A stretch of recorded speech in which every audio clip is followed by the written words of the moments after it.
알파프로 투자 전략 정태근 팀장 나와 계십니다. 어서 오십시오. 네, 반갑습니다. 네. 자, 뉴욕은 보니까 그 오미크론 앞서 이제 확산세, 네. 뭐 레코드 하이라고 표현하는데 그럼에도 불구하고 낙관론이 네. 우세하다 보니까 소비재 업종, 뭐 나이키, 아베크롬비, 뭐 갭 네네. 이런 회사들 주가가 올랐다고 해요. 우리나라도 좀 전에 수급을 봤지만 수급이 막 들쭉날쭉하니까 뭐 그제는 이제 배당 네. 기준일이자 이제 양도소득세, 차익과세에 대한 기준일 이래갖고 개인 투자자들의 3조 원 매도가 있다가 그거를 그대로 외국인과 기관이 받았죠. 그다음에 배당 차익 거래 매입이 들어왔다가 어제는 그대로 다 팔고 개인 투자자들이 이제 또 다 사고. 받아가고. 어제 오늘 지금 받은 글 보니까 2003년도 이후에 코스닥 시장은 한 번도 이 나페일 날 떨어지지 않았다고 하네요. 확률적으로 오늘은 예, 시장이 오를 수 있다라고 이제 시장 전문가들이 얘기하는데 네. 모르죠. 문 열어봐야 되겠지만. 근데 이번 주 분위기도 전반적으로 코스피보다는 코스닥이니까 뭐 상당히 신빙성 있다라고 봐야 될 것 같습니다. 그리고 그 소비재 얘기도 방금 해주셨는데 네. 그 이전에 제가 그 오미크론이 완화가 되게 되면은 리오프닝보다는 의외로 IT라든지 소비자만 말씀드렸잖아요. 그래서 결국 뭐 밖으로 나온다는 얘기니까 그리고 뭐 한국보다는 미국의 상황이 좀 더 낫다 보니까 이런 소비재라든지 그리고 우리나라 같은 경우 섬유류 이쪽이 좀 강세 보이는 것 같습니다. 그리고 지금 화면에 나오고 있지만 외국인 매수 상위 코스피 쪽부터 보게 되면 네. 일단 지난주와는 분위기가 많이 좀 바뀐 것 같아요. 지난주 이 시간에는 제가 IT, 삼성전자, 하이닉스를 말씀드렸는데 한 주 지나고 나서는 이제 뭐 HMM, LG화학, LG디스플레이, 삼성전자 물론 삼성전자가 있긴 하지만 LG그룹주가 이제 자리를 바꿨다라는 거 그리고 대한항공이라든지 HMM 같이 이제 뭐 해상운송, 해상운송 그리고 항공운송 이쪽에 대한 부분들 대한항공은 아무래도 이번에 실적 때문에 아마 외국인들이 매수를 하는 게 아닌가라고 4분기 실적이 네. 화물 운송 분야에서 이제 뭐 네네. 서프라이즈 기대한다는 그 네네. 얘기들 소문들은 좀 나오던데. 그렇죠. 그래서 결국 실적 때문에 매수를 좀 하는 것 같고요. 그리고 어쨌든 미국이 좀 완화가 되게 되면은 항공업종 같은 경우도 결국에는 장거리 해외 노선에 특화되어 있는 기업을 볼 수밖에 없거든요. 네. 그러다 보니까 제가 볼 때는 외국인도 기관도 대한항공을 좀 매수를 하는 게 아닌가 생각이 들고 하나투어 같은 경우에도 인바운드가 아니라 아웃바운드 여행사거든요. 그러니까 해외 쪽으로 나가는 거. 그 아시아나항공 인수가 조건부로 네, 조건부. 네네. 됐죠. 대신에 노선을 줄이는 뭐 조건으로. 논란은 굉장히 복잡하더군요. 네. 노선이 뭐 수백 개에다가 네네. 뭐 얘기들이 너무 많아가지고 제가 풀이가 잘 안 되던데. 이게 아마 그 아시아나가 좀 욕심을 부려가지고 예전에 그 소위 말하는 LCC가 없을 때는 아시겠지만은 장거리 해외 노선은 대한항공 그리고 단거리 해외 노선은 이렇게 아시아나항공이 양분하게 되면서 이렇게 상당히 안정적인 실적을 가져갔었거든요. 네. 근데 LCC가 나타나게 되면서 아시아나항공이 좀 제가 보기에 위기감을 좀 많이 느낀 것 같아요. 그러다 보니까 해외 노선을 좀 늘렸고 그러다 보니까 이 중복되는 해외 노선도 제가 볼 때 상당히 많을 거라고 그렇겠죠. 생각이 듭니다. 그래서 아마 그런 부분들 때문에 아마 그 복잡한 부분이 좀 있는 것 같아요. 네. 하여튼 조건부 인수 네. 얘기가 나오면서 뭐 실적 얘기가 곁들여지고 그래서 네네. 대한항공에 대한 기관 외국인 수급이 좀 있었고 네. 그다음 뭐 개별주는 뭐 그냥 근데 그러니까. 대한항공이 아시아나항공을 인수하게 되면 내년에 괜찮을까라는 그런 생각이 좀 들거든요. 그 저는 우스갯소리로 아시아나항공 같은 경우에 이렇게 화물 그 여객 운송을 하고 거기에 리스비하고 인건비하고 세금 내면 남는 게 없다라고 저는 가끔씩 우스갯소리를 드리거든요. 네. 그래서 지금 아시겠지만은 그 아시아나항공 같은 경우는 운용 리스이기 때문에 리스 비용이 상당히 많이 나갑니다. 그래서 비행기를 빌려와서. 네, 그 비용이 많이 나가기 때문에 그거를 부담하고 또 얼마만큼 아시아나항공을 정상화로 시킬까? 그게 좀 내년에 대한항공이 좀 관건이 되지 않을까? 뭐 그런 근데 말씀드리고 싶어요. 제가 듣기로는 이제 소문이지만 실사를 해보니까 조금 의외의 부실들이 좀 많이 튀어나온 것 그쵸, 같아서 네. 네. 뭐 이번에 쌍용차 인수할 때도 네. 에디슨 모터스의 그런 얘기들이 있었잖아요. 네. 실사하고 그런 뭐 하여튼 뭐 그렇답니다. 뭐 얘기하려다 매번 이래갖고. 네. 자, 하여튼 뭐 수급은 네. 별 특징은 아니고 오늘은 다시 이제 개인 투자자들이 공격 전진 앞으로 나서게 되면 아무래도 어제만큼 할까요? 모르지 뭐. 개별주들 네. 내년을 이제 이끌어갈 내년이 아니라 다음 주인데 네. 그런 아이템들 있잖아요. 모멘텀들. 뭐 네네. 테마라고까지는 저희가 이제 치부하지는 않겠습니다만 네. 그나마 그래도 시장이 좀 이렇게 건전화됐다고 해야 될까요? 성숙해져서 정치 테마가 보통 요즘에는 네. 막그 근데 지난 대선보다는 그렇게 그쵸. 반응이 없는 것 같아요. 네. 네. 또 뭐 이제 홍보도 많이 하고 저희도 얘기를 하지만 인물 연관성은 너무 이제 네. 황당한 얘기들이니까. 그쵸. 자, 그건 그거고 지금 보면 주류적인 흐름은 역시 네. NFT라고 하는 이 메이저의 그 네네. 이슈가 있잖아요. 이건 좀 어떨까요? 메타버스. 메타버스. 메타버스가 이제 또 그 전에 또 한 가지 말씀드리고 싶은 게 이게 이제 최근에는 이제 삼성전자가 테마를 만드는 것 같아요. 그 아시겠지만 지난주, 이번 주, 오늘도 아마 또 그 로봇 관주가 강세를 보이지 않을까 지금 생각이 드는 게 네네네. 시간에 거래해서 로보티전지, 로보스타 이런 종목들이 강세였거든요. 삼성이 움직이니까 이제 네. 나머지 다른 그룹사들도 뭐 현대차라든지 LG 쪽도 로봇 투자를 한다. 보도 한 마디에 그냥 또 하는 그렇죠. 거예요. 그러니까 그 테마라는 게 항상 말씀드리면 그래서 유행인 것 같아요. 네, 그 심리적인. 유행해서 그 유행이 어떤 게 유행을 타냐에 따라서 이게 테마 형성이 되는데 그러다 보니까 이 메타버스 같은 경우도 이제 10월 달에 이렇게 확 불타올랐다가 좀 식는 분위기였는데 네. 이 분위기를 이제 다시 삼성전자가 또 다시 짚히는 게 아닌가?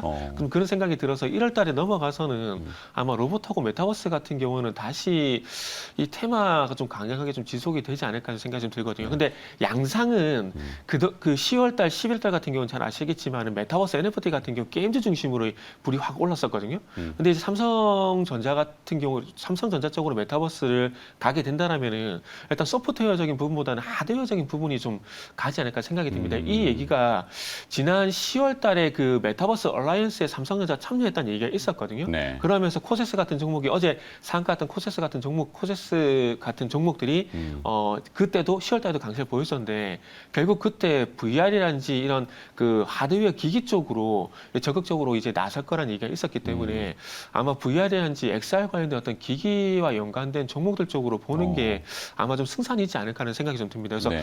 여러 가지 종목들이 많이 노출되고 있는 상황인데 시장이 노출되고 있는 뭐 코세스란지 그리고 뭐 비트나인지 이런 종목들 외에 한번 또 있으면 한번 찾아서 이 시간을 통해서 말씀 좀 드리겠습니다. 그러니까요. 네. 찾아야죠. 그 삼성이 또 선도하면은 나머지 네. 또 그룹사들은 오늘 저희도 일발장전에 이제 네. 메타버스 얘기가 있지만 또 SK와 관련돼서 네, 같이 이제 동행하는 거고 네, 이 보도가 이제 보면은 해외에서 뭐 오미크론 얘기도 많지만 이제 크리스마스 소비 시즌에 네, 보통 우리 왜 입학 선물도 할 때 예전에는 이제 가방 같은 거였지만 요즘은 IT 기기잖아요. 그쵸. 그럼 입학 선물로 뭐 좀 진화해서 뭐 노트북, 뭐 타블렛 PC 네, 아니면 뭐 스마트폰 이렇게 되는데 이제 미국 같은 경우는 그 요번에 최고의 인기 상품이 어큘러스, 네, 어큘러스 2 이렇게 쓰는 헤드기어죠. 그래서 뉴프렉스가 잘 가잖아요. 그렇죠. 그 어큘러스 2가 이제 등장하다 보니까 삼성이 사실은 예전에 헤드기어를 했었어요. 무거워요. 2015년도에. 근데 이제 그거를 중간에 개발하다 드랍 해버렸죠. 그쵸. 이거 뭐 무거워서 쓰겠어? 머리 헤어스타일도 망가지는데 네, 컨텐츠도 별로 없는데 그쵸. 그렇게 했던 팀들이 이번에 이재용 부회장한테 완전히 초전박살이 났죠. 네. 왜 미래를 못 내다봤느냐. 그때 전략적으로 그런 것도 있는데 전략적으로 그때 사실 워치 쪽으로 집중하다 보니까 그렇지. 네, 스마트워치 집중하다 보니까 그 순간적으로 일시적으로 좀 밀린 것 같아요. 그리고 말씀하셨듯이 그러니까 지금 어찌 보면은 그때 당시에 스마트폰 나오게 되면 스마트폰과 연동되는 기기들 같은 경우 되게 얘기 웨어러블 기기가 생기 얘기 많았었거든요. 그렇죠. 그러면서 아마 스마트워치 쪽으로 집중을 하다 보니까 일시적으로 이게 또 무겁고 말씀하신 컨텐츠가 많이 없다 보니까 그렇죠. 그 당시 헤드기어는 스마트폰을 여기다 이렇게 끼는 거죠. 그쵸. 네. 그러면 그래서 끼니까 무거워요. 앞으로 쏘고져지고 지금의 이제 헤드기어는 네. 따로 디스플레이가 장착이 된 네네. 어큘러스라고 하는 그 네. 페이스북 이제 네, 지금은 메타 네. 플랫폼이지만 그러니까 뭐 글로벌 탑 티어들이 이렇게 가는 거에 대해서 뭐 그들이 심심해서 글로 가겠어요. 그건 그렇죠. 아니잖아요. 네. 그러다 보니까 이제 국내에도 움직임이 태동하고 관련 네네. 기업들이 막 찾아지고 하는 거니까 내년 초에도 아마 그렇게 봐야 되고 네네. 신선한 기업들을 또 찾아야 될 텐데 네. 자 이제 기업으로 좀 들어가 볼까요? 너무 네. 앞에 서론을 길면 네. 안 되니까 요거- 소문의 기업 네. 오늘 뭡니까? 오늘 노바텍이라는 종목을 준비를 좀 노바텍. 했습니다. 그 지금 폴더블 폰 얘기가 나오게 되면서 뭐 KG바텍이란지 파인테크시란지 여기 새로운 수혜주들이 많이 나타나지 않습니까? 힘지 쪽 네네, 많이 2단으로 나타났는데. 접네, 3단으로 접네 뭐 이러니까 네. 그래서 또 이 폴더블과 관련해서 어떤 새로운 수혜주가 없을까라는 걸 생각을 좀 해보다 보니까 노바텍이라는 종목이 좀 눈에 띄더라고요. 그래서 그 얘기를 좀 드리면 일단 노바텍은 마그넷 1위 기업입니다. 네. 어떤 기업이냐면 세계 최초 차폐 자석을 개발을 했고 2012년도에 특허를 출원했습니다. 그래서 여기에 대한 내용을 좀 말씀드릴게요. 차폐라는 게 이제 네네. 전자파 차폐 차단 네네. 뭐 이런 개념이 그런 것도 있고 자석. 자성으로 네. 자석 그러니까 자성을 또 조절하는 것도 그 차폐라 그러더라고요. 음. 그래서 2016년부터 삼성 태블릿용으로 차폐 자석을 공급을 했었는데 일단은 먼저 실적부터 좀 말씀드리면 실적이 이 회사가 영업이익률이 상당히 좋아요. 3분기 기준으로 보게 되면 매출이 257억이고 영업이익이 108억인데 영업이익률이 IT 기기로는 좀 보기 힘든 42%입니다. 영업이익률이. 상당히 높아요. 근데 삼성전자를 상대로 하게 되면서 이렇게 상당히 높은 영업이익률이 발생이 되고 있는데 그리고 3분기 누적 매출이 661억 원을 기록을 하게 되면서 작년 670억을 거의 달성을 했습니다. 그렇기 때문에 올해는 당연히 작년보다 좋아질 거고요. 그리고 내년에 좀 더 많이 기대가 되고 있는 부분들이 있습니다. 그게 뭐냐면은 이제 태블릿에 들어갔던 이 차폐 자석이 결론부터 말씀드리면 이제 폴더블 쪽으로 이제 납품을 시작을 합니다. 이 회사의 주력 제품이 전장용 그리고 IT 디바이스, 그러니까 IT 스마트 기기용 차폐 자석이 주력 제품인데 이게 차폐 자석이라 그래가지고 할바흐 자석입니다. 할바흐 자석이 뭐냐면 그 히토류의 네오디듐을 활용해서 만든 차폐 자석인데 이 네오디듐이 어떤 역할을 하냐면 이게 자석의 자력을 차단을 해서 그 전자제품의 오작동을 좀 방지를 합니다. 그러니까 자석에 있는 자력을 조절을 할 수가 있다라는 조절이 가능하다라는 거죠. 그러다 보니까 자력을 차단해서 전자제품 오작동도 방지를 하고 자력을 증폭시켜서 자석의 크기가 작아져도 똑같은 힘을 작용할 수 있는 그런 능력이 있다라고 합니다. 이게 무슨 얘기냐면은 화면 잠시 보시면은 이렇게 이 스마트폰이 있으면 이게 그 폰이 이렇게 접히지 않습니까? 네네네. 접히는데 이 폰이 접혔을 때 이게 열리면 안 되잖아요. 그렇죠. 그래서 이거를 이렇게 고정시켜주는 덜렁덜렁거리면 안 되죠. 네, 그렇죠. 덜렁거리면 안 되잖아요. 그래서 그걸 고정시켜주는 역할을 하는 게 차폐 살짝 자석인데, 깍깍 이렇게 예. 소리 뭐. 근데 그 자석이 어디 들어가냐면 여기 모서리 이렇게 들어가요. 모서리 이런 부분에 이렇게 차폐 자석이 들어가가지고 네. 이 접혔을 때 이렇게 열리는 걸 방지해주는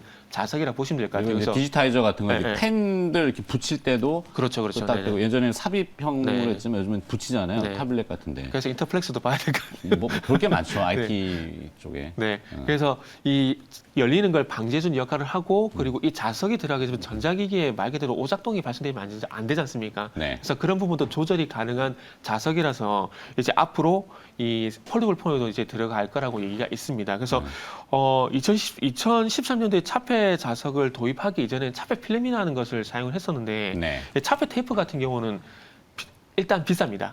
비싸고 효율이 낮아요. 그러다 보니까 이제 차폐 필름에서 차폐 자석으로 이제 바뀌고 있는 상황인데 다양한 방법이 될 거예요, 아마. 네네. 이제 뭐 스프레이 형태로 도포를 하든지 네네. 아니면은 뭐 스파타로 이렇게 뭐 네네. 하든지 미세하게. 네. 그 이제 뭐 한미반도체가 보통 그 장비가 있거든요. 아니, 뭐 연관성은 많지만 제가 이제 들은 또 정보에 의하면 소문이지만 우리들이 이제 왜 그 5G 이러잖아요. 네네. 지금 뭐 자율주행 얘기도 꺼내는데 네. 자율주행 힘들죠. 통신이 안 되는데. 쉽지가 않죠. 5G를 원래는 통신 3사가 이제 기지국을 한 2만여 네네네. 개를 건설하기로 이제 막 했다가 네. 500개밖에 안 졌거든. 그래 이제 정통부에서 보니까 이건 얘 약속을 안 지킨단 말이에요. 네. 그러니까 연초에 아마 그런 이슈가 좀 되면은 5G에 대한 기지국 얘기 그러면 전파를 또 많이 데이터를 실은 것들을 네네. 써야 되면은 디바이스가 수신할 때 그렇죠.